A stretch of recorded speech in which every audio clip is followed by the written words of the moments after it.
នេះគឺជាបេសកកម្មធ្វើដំណើរទៅកាន់ខេត្តព្រះវិហារនិងស្ទឹងត្រែងក្នុងគោលបំណងស្វែងរកក្លឹមធាងទ្រាំងដើម្បីផលិតជាធ្នូបុរាណខ្មែរក្នុងដំណើរនេះដែរខ្ញុំបានធ្វើដំណើរពីអ្នកបងប្រុសទិលច័ន្ទលីនដោយយើងជិះម៉ូតូធ្វើដំណើរតាមផ្លូវជាតិលេខ6ចេញដំណើរពីក្រុងសៀមរាបទៅកាន់ប្រាសាទបាកានក្រុងព្រះវិហារព្រមទាំងទឹកដីនៃខេត្តស្ទឹងត្រែងចំពោះឧបសគ្គនិងរឿងរ៉ាវយ៉ាងណាទៀតសូមមិត្តភ័ក្តិនិងប្រិយមិត្តទាំងអស់គ្នាអញ្ជើញទស្សនាដូចតទៅ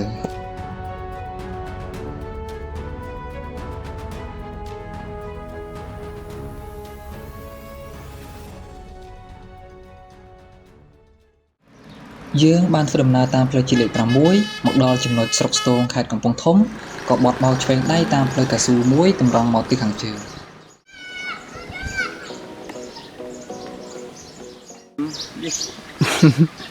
បាក់វ៉ែនតាបាត់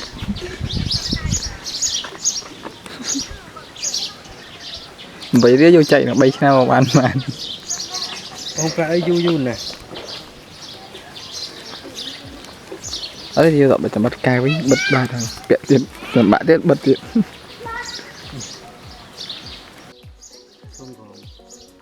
បងប្រាខ្ញុំដោ4ក្រោយចំណាយពេលវេលាមួយព្រឹកធំលើដងផ្លូវម៉ូតូយើងក៏អត់ទៅស្រួលខ្ញុំជាមួយបងប្រុសក៏សម្រេចចិត្តថានឹងយកម៉ូតូឲ្យជាងពិនិត្យមើលចៃដន្យអីក៏ដល់ពេលបាយល្មមហើយជាមួយបងប្រុសក៏នាំគ្នាទៅកន្លែងបាយដើម្បីរស់រានស្រស់ស្រូបអាហារតនៅពេលថ្ងៃផងដែរ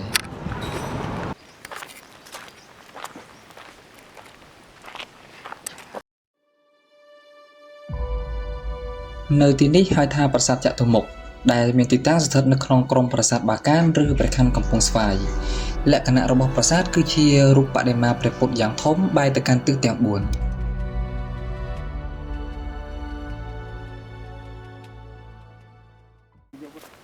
ទីនេះគឺជាតំបន់ប្រាសាទព្រះខ័នកំពង់ស្វាយខេត្តព្រះវិហារឬក៏គេស្គាល់ជាទូទៅថាតំបន់ប្រាសាទបាកានក៏ជាអតីតក្រុងធំមួយដែរនាសម័យមហាអាណាចក្រអង្គរជាមួយខ្ញុំឆែកអត់ទេបងមិនតាន់បានដាក់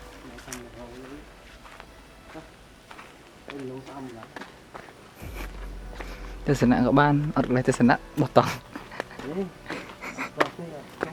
អត់ស្គាល់ភូមិសាស្ត្រមើលនេះទៅចូលខាងណាបាទ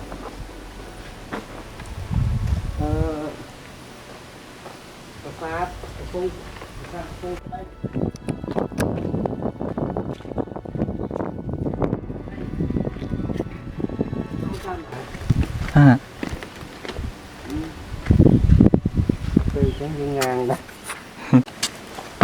តាមការសង្កេតរបស់ខ្ញុំគ្រាន់តែជាទស្សនៈផ្ទាល់ខ្លួនទេខ្ញុំសង្កេតឃើញថា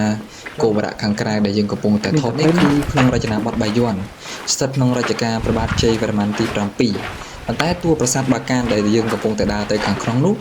តាមការសង្កេតរបស់ខ្ញុំគឺស្ថិតក្នុងរចនាបថអង្គរវត្តវិញដែលក្នុងរាជព្រះបាទសូរ្យវរ្ម័នទី2ក្នុងឆ្នាំ1113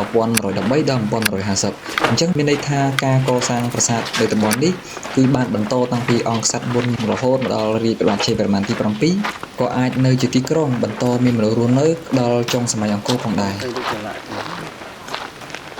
ក្រែដែរថ្ងៃមែនបងក្រែដែរធំប្រាសាទ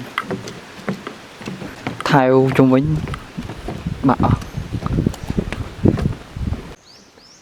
បន្តឡើងទៅខាងលើតាមចដាឈើដែលអាជ្ញាធរបានរៀបចំទុកឲ្យប៉ុន្តែសភាពប្រាសាទគឺខ្ទេចខ្ទាំខ្លាំងមែនទែនដោយមានដើមឈើធំដុះពីលើចដាចុះទឹកចដាចុះថ្មមកគូទៀត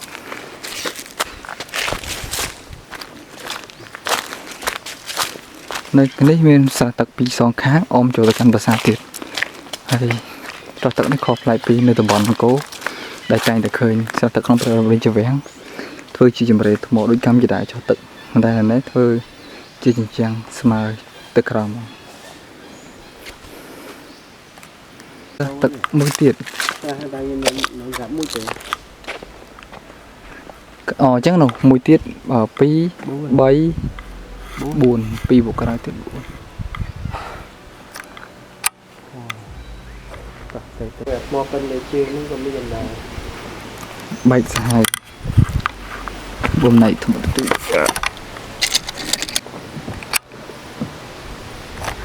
cònវិធីអីទេ Thì rút bảy khăn lăng pe cái nuôi không cũng thọ con muôn bao giờ นี่ไทยฝั่งขนมอันนี้ไทยมาจวนเตียดบนบีขนมไทยจอบปีโกบระมวยนี่ไปจรงกันไหนให้บันไดบัดสนามอาหารโดยสารใบบักกลางไปยังเคยสมควรทางจิตไทยบ้านในสถานเมียนจูตัวโซปีจูเจียงปีเดินในซอยตะคือทั้งหมดใบกรี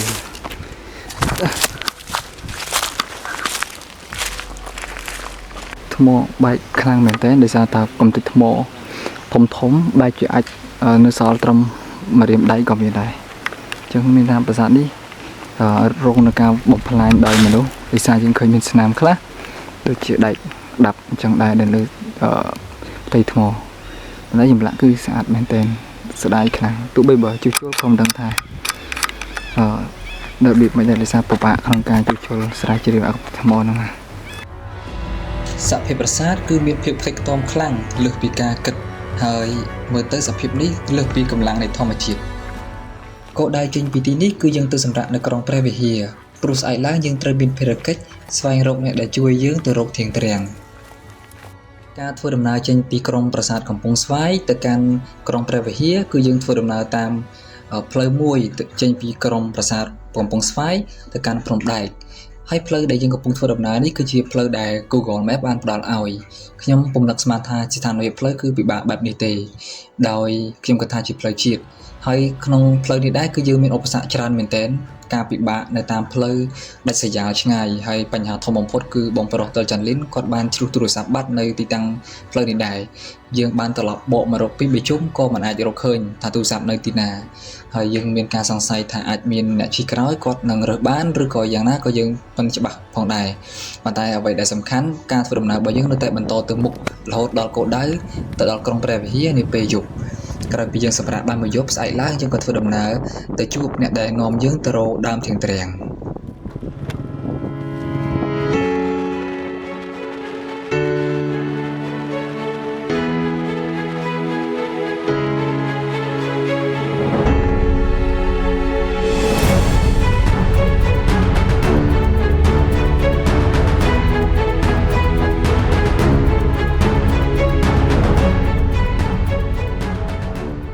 กลายปีสำหรับในกรงแปรพีมวยบปีเนี่ยบองโปรก็ทวดำนาเจนปีปรึก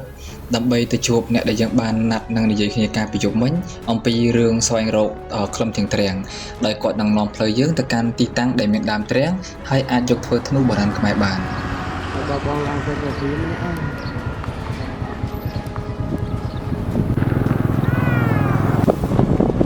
ดิฉันเนี่ยตาตีตั้งได้เมียนดามเตียงนู้เมียนสับเพียแบบน้าให้ดามเตียงนู้เมียนรูปเรียงดุเบรคละอันเจนบองโอนนังเปลี่ยนมาตั้งอันนี้อันเจนทัศนะโดยต่อเตอ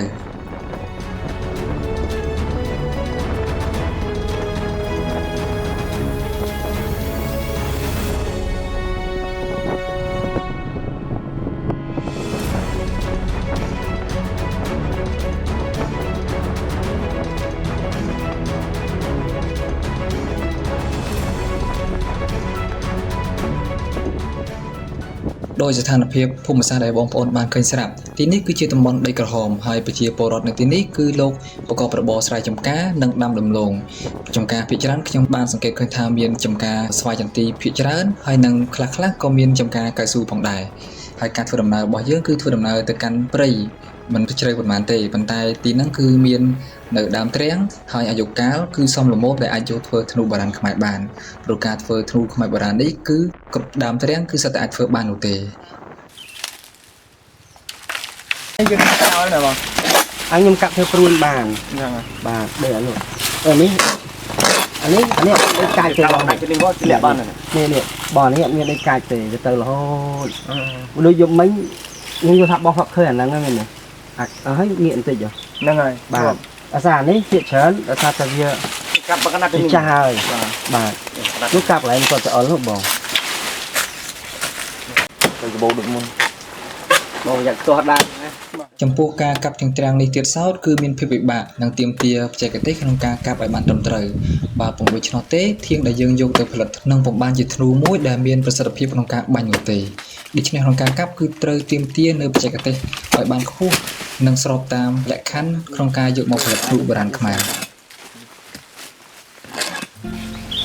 បាទចូលជួយមើលវាមាននៅផ្ទះតែអត់ដងទេ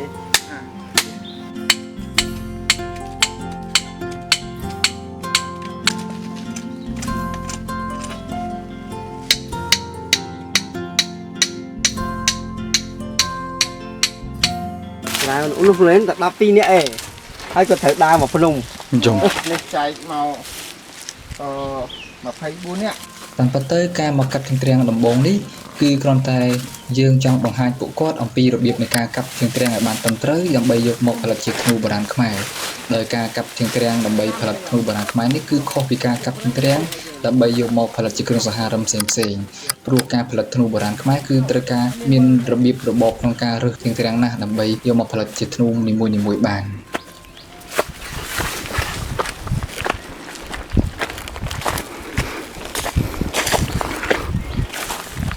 គឺប្រមូលផលអាហ្នឹង1គីឡូហ្មងបងតឡងអានេះវាចេះអូមិញបើវាប៉ះឡើងទូលើប៉ះ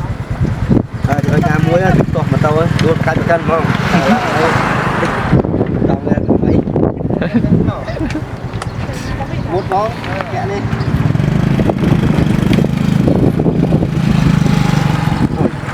អូបងទៅខាងនោះទៅ ចូលស្ដាង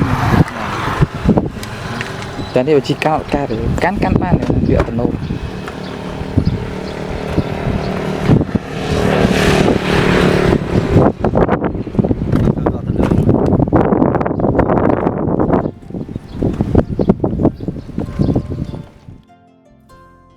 ក្រោយពីបញ្ចប់បេសកកម្មលើកទី1យើងក៏ធ្វើដំណើរបន្តទៀតពីក្រុងព្រះវិហារទៅកាន់ស្រុកអន្លង់ជ្រៃខេត្តស្ទឹងត្រែង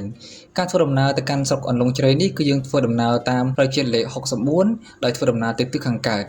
នៅទីនោះគឺយើងមានការទំនាក់ទំនងពីបងប្រុសមុននេះដែលគាត់បានផ្ដល់លេខទំនាក់ទំនងទៅជួបលោកយាយម្នាក់ដែលរស់នៅអន្លង់ជ្រៃខេត្តស្ទឹងត្រែងដើម្បីទៅមើលកន្លែងដែលមានដើមទ្រាំងដុះនៅទីនោះហើយអាចយកមកផលិតជាធ្នូខ្មែរបុរាណបាន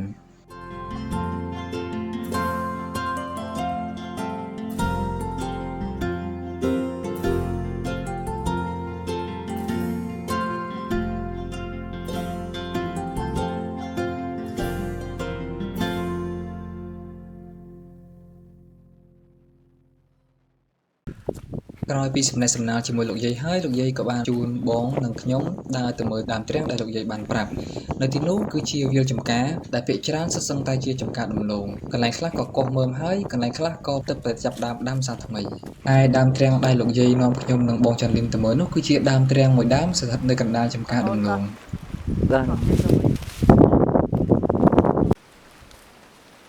គួរឲ្យសោកស្ដាយដែរចំពោះដើមទ្រាំងដែលយើងបានទៅមើលនោះគឺជាដើមទ្រាំងដែលមានអាយុពុំទាន់គ្រប់ក្នុងការយកមកផលិតជាធ្នូបុរាណខ្មែរឡើយដោយសារដើមទ្រាំងនេះទើបតែមានអាយុក្មេងហើយពុំមានក្លឹមគ្រប់គ្រាន់សម្រាប់ធ្វើធ្នូបានល្អនោះទេ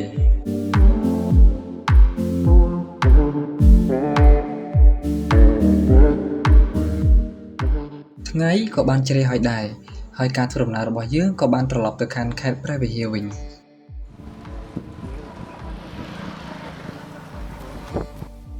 ទីតាំងនេះដែរគឺស្ថិតនៅខាងមុខអនុវិទ្យាល័យស្រុកឆែបខេត្តព្រះវិហារដោយពុំដឹងថាទៅរកទៀងទ្រាំងនៅទីណាទៀតបានហើយក៏ពុំដឹងពីទីតាំងដែលយើងត្រូវសម្រាប់ច្បាស់លាស់ខ្ញុំក៏បានឲ្យយោបល់បងថានឹងសួរគេសិនក្រែងមានគេអនុញ្ញាតឲ្យយើងកាប់ទៀងទ្រាំងនេះទេនេះដើម្បីទុកប្រើប្រាស់បានដោយសារការធ្វើដំណើរមួយថ្ងៃហើយគឺពុំទាន់បានទៀងទ្រាំងដែលអាចយកជាការឬមានចំនួនសមល្មមអាចត្រឡប់ទៅវិញបានឡើយ ពីសាកសួរព័ត៌មានពីប្រជាពលរដ្ឋដែលរស់នៅជាប់សាលាពួកគាត់ក៏បានប្រាប់យើងថាអាចអនុញ្ញាតឲ្យកាប់ទៀងទ្រាំងនៅទីនេះបានដោយការកាប់ទៀងទ្រាំងនៅទីនេះគឺយើងអាចកាប់ចំនួនសមល្មមដែលអាចយកមកប្រើប្រាស់តាមតម្រូវការតខ្លួនប៉ុន្តែក្រោយពីកំពុងកាប់ខ្ញុំក៏បានជួបនឹងលោកគ្រូដែលកំពុងតែដើរហាត់ប្រាណនៅតាមផ្លូវហើយលោកគ្រូក៏បានណែនាំឲ្យយើងសម្រាកនៅក្នុងសាលានេះមួយយប់ ហើយក៏អនុញ្ញាតឲ្យយើងអាចកាប់ទាំងត្រាំងទាំងនៅខាងក្នុងបានដែរប៉ុន្តែពីអ្នកបងប្រុសគឺពុំបានកាប់នៅខាងក្នុងទេដោយយើងយកត្រឹមតែទាំងត្រាំងដែលនៅខាងក្រៅហើយជាទាំងត្រាំងដែលមានអាយុកាលអាចនឹងយកផលិតជាធ្នូបុរាណខ្មែរបានហើយចំពោះសកម្មភាពក្នុងការកាប់ទាំងត្រាំងមានការលំបាកបែបណានោះសូមអញ្ជើញមិត្តភ័ក្តិប្រិយមិត្តនិងបងប្អូនទាំងអស់គ្នាអញ្ជើញទស្សនាដូចតទៅ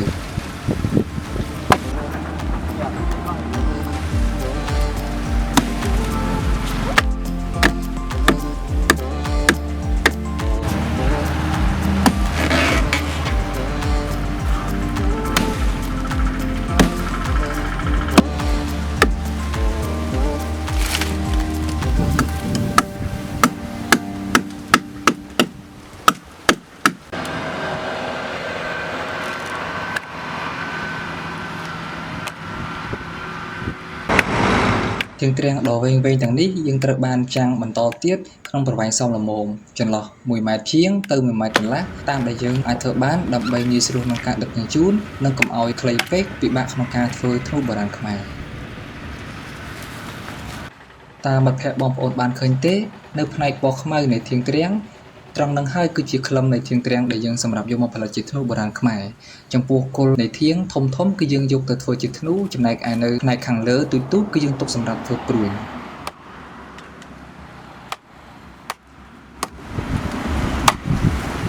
ណាយក៏មិនបានទេនៅចាប់បានមានតែអាហ្នឹង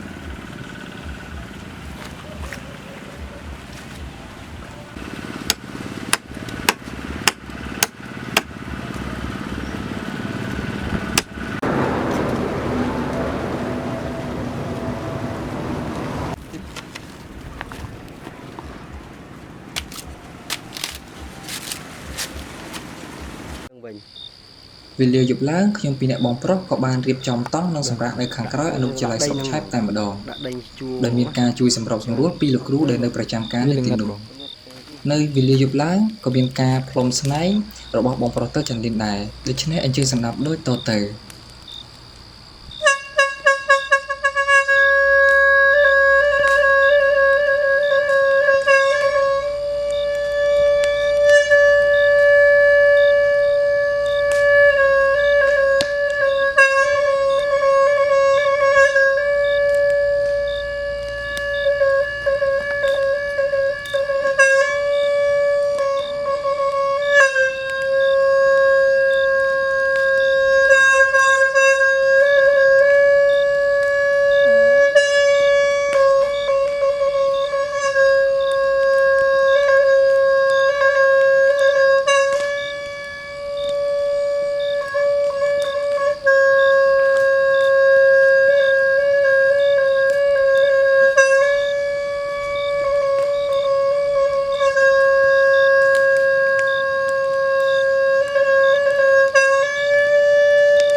អត់អីទេបង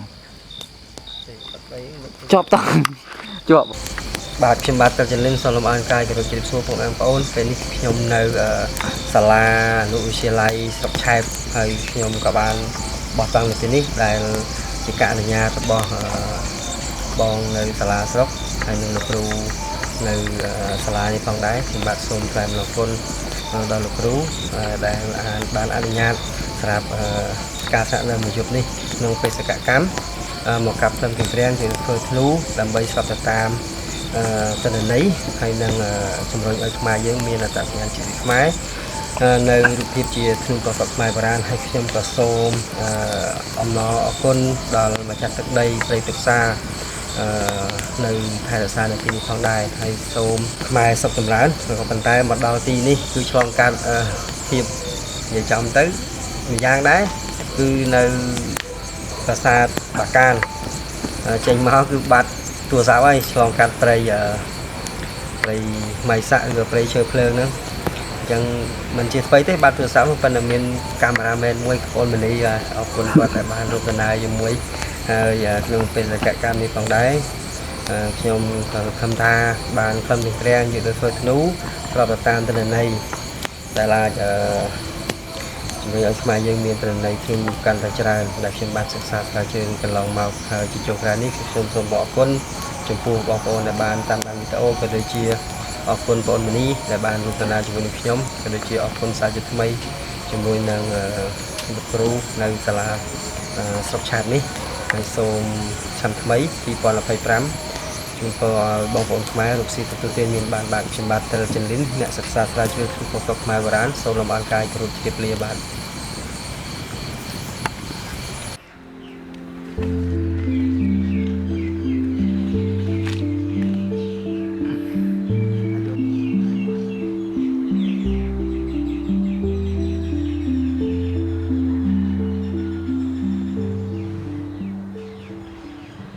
អរុនសុស្ដីប្រិមត្តបងប្អូននិងមិត្តភក្តិទាំងអស់គ្នា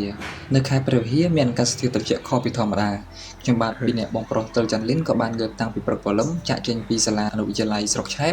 ធ្វើដំណើរមកកាន់ក្រុងព្រះវិហារវិញក្នុងគោលបំណងមកជួបនឹងបងប្រុសដែលយើងបានជួបគ្នាតាំងពីថ្ងៃទី1ដែលគាត់បាននាំយើងទៅមើលជាងទ្រាំងនិងដើមទ្រាំងហើយក៏កាប់បានខ្លះៗដែរប៉ុន្តែចំនួនដែលគាត់កាប់ទុកឲ្យយើងគឺមានចំនួនតិចតួចពេកដូច្នេះខ្ញុំនិងបងប្រុសក៏សម្រេចចិត្តថានឹងទៅព្រៃហើយពិនិត្យមើលដោយខ្លួនឯងដើម្បីកាប់យកមកបន្ថែមទៀតឲ្យគ្រប់ចំនួនដែលយើងអាចត្រឡប់មកសៀមរាបវិញនេះតូចតែមៀតកាប់ដាច់ប៉ាត់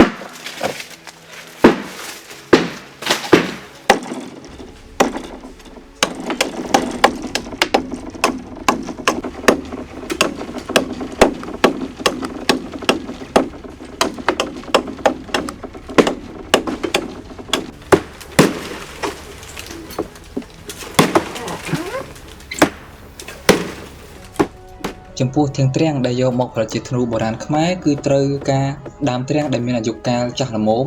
ដែលមានក្លិនគ្រប់គ្រាន់សម្រាប់មកផលិតជាធ្នូបុរាណខ្មែរហើយការកាប់នេះមានភាពលំបាកដោយសារតែធាងទ្រាំងនេះគឺពិតជារឹងហើយយើងត្រូវការចូលទៅក្នុងព្រៃមិនជ្រៅប៉ុន្មានទេកន្លែងខ្លះក៏ត្រូវតម្រូវយើងចូលទៅក្នុងព្រៃជ្រៅដែរដើម្បីស្វែងរកដើមទ្រាំងដែលមានអាយុកាលគ្រប់គ្រាន់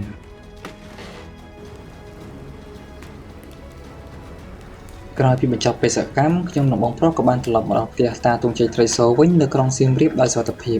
ហើយសូមអរគុណដល់ប្រិយមិត្តនិងបងប្អូនទាំងអស់គ្នាដែលបានទស្សនាមកដល់វគ្គចុងបញ្ចប់ហើយក៏សូមជូនពរឲ្យមានសុខសុវត្ថិភាពនិងសុខភាពល្អគ្រប់គ្នា